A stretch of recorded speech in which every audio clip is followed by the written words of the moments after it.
were the face behind the brand. I was like, oh yes, see, you're a simple seller. He's like, oh, you are doing very well. How is business? I know it's COVID, nobody's buying anything. How are you coping?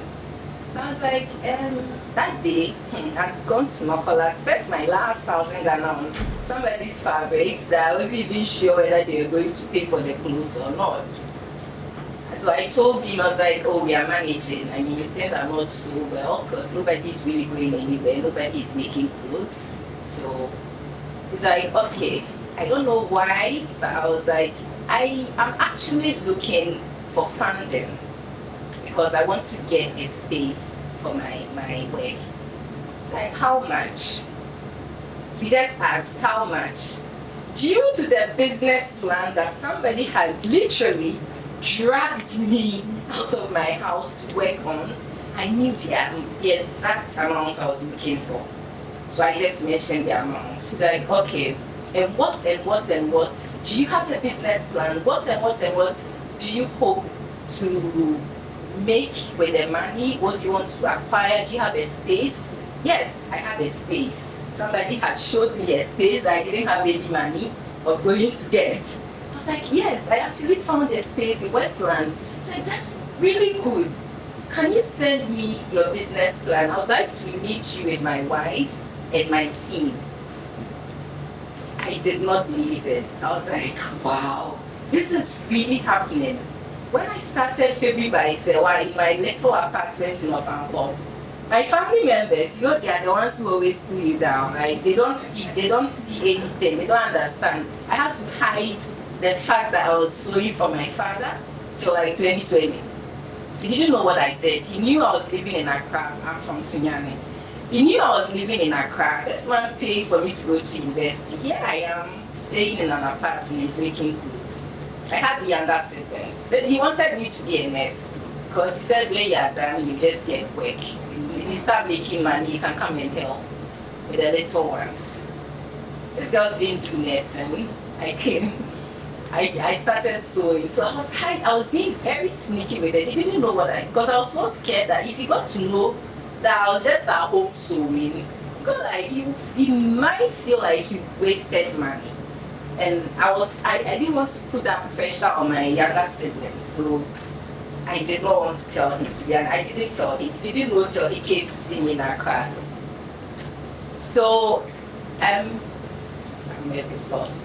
Yes. So sorry, the personal stories I get in the way. Yes. So I met with this gentleman. He looked at our business plan and he decided to give us a chance. He gave us funding. Due to the business plan again, we had a payment plan. We knew exactly what we were going to do. So he saw all that. He was like, you know what, I'm going to give you a chance. It was COVID.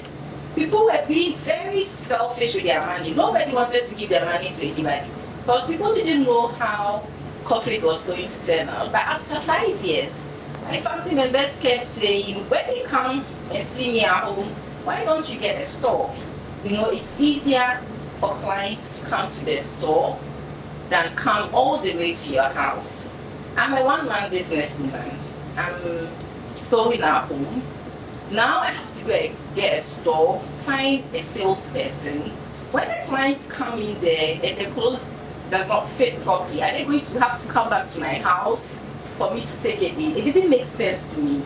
I was like, no, I'm not looking for a store. This girl, I want a fashion house. I'm not looking for a store, you know. I was dreaming big. I didn't know where the money was going to come from. But one thing that was very clear to me was I knew what exactly I wanted. And I stuck to it. I was like, no, I'm not getting a store. I'm not going to get a store in East Legon. I'm not going to get... I need a fashion house. I need all my production team. I need everybody in there. I need a salesperson in there. I want a space there that I'm also working. I want all my tailors around where I can supervise, you know. And that was what made sense to me. My family members didn't see that. I mean, obviously, they're not even going to help, but it puts a damp on your spirit because this is a vision that you see for yourself. You know where exactly you are heading, but nobody sees it. Nobody gets it. Plus, you're not making that much. I mean, you get something for bills and rent and stuff, but it wasn't enough. So 5 years, sewing, managing social media, everything, I came into funding, fortunately. So by God's grace, we got the space, started everything, and trust me, you think like all the hardship is done. We've passed all the hard stages. We are now just going to sit there and enjoy. I had no idea. I was so clueless. So I was like, now I know I have to get tailors. Me, I'm very insecure about employing somebody and trusting them with my work, saying do this because I expect my things. I'm not a perfectionist, but I expect my things in a certain way. So if it doesn't match up, I always get so sad, and then if I'm annoyed, I might scream at you. But I took the risk. I got the team. I got 2 tailors to start with, so I was still there with them. So in upstairs, when the clients come, I sat by the window, so I always see who is coming. When they drive in, I have to now hurry. I had a room up there, go change quickly into something decent, and then go down there and meet them, because I still didn't even have a salesperson. It was me still managing social media, doing all that. So I had a friend, he told me, Sewa, now you have to, the company is growing. You cannot be this one person trying to navigate everything. You need help. It's a risk that you have to do, but you have to take, but you have to train them to do things in a certain way to your expectation, how you would want everything done. So I started, it was difficult at first, but it paid off. It paid off. The team came together beautifully. Now we are like a team of maybe 13 or 14 workers. Everybody in the company now has, yes. Everybody in the company now, has their very specific duty. I can be in there, and these days clients come and they don't even know who Sewa is. Before they come, Sewa is all they see. Sewa on the phone, Sewa responding to your messages on Instagram, Sewa is doing everything, Sewa is helping you fit. Now they come, the new customers come, they don't even know who Sewa is. I have to always come out and come and say hello. So I believe in the journey, I believe in the experiences, I believe in the ups and downs. I always, and I don't want to turn this into a religious program, but when you have God on your side, you have to be a firm believer that in His time, everything really is possible, but you still have to be very passion driven. Because I say Femi by Sewa is my baby. It is your baby. Your company is your baby. Your brand is your baby. Nobody understands it when your baby is sick. Nobody understands it when your baby is not eating. You are the only person who gets it. And nobody is going to get it as much as you do. So Miss Sheila mentioned, when you travel for 30 days, are you sure you're going to come back to your company?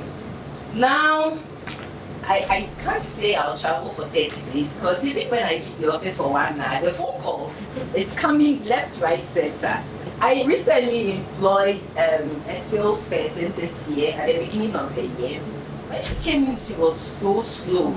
She's always confusing others. Like, now, somebody's order comes in, I ask her, now, is this person's order? Oh, Miss Sewa, it's been done, we've already delivered it. I'm like, I did not think this was possible. She's just in a matter of 6 months, she's so up to speed, top notch at what she does. And she does it so well. And she's only 23 years old. I'm amazed. I'm like, so this was possible. I know it took me a very long time, 5 years. And the thing is, there was no money. You can't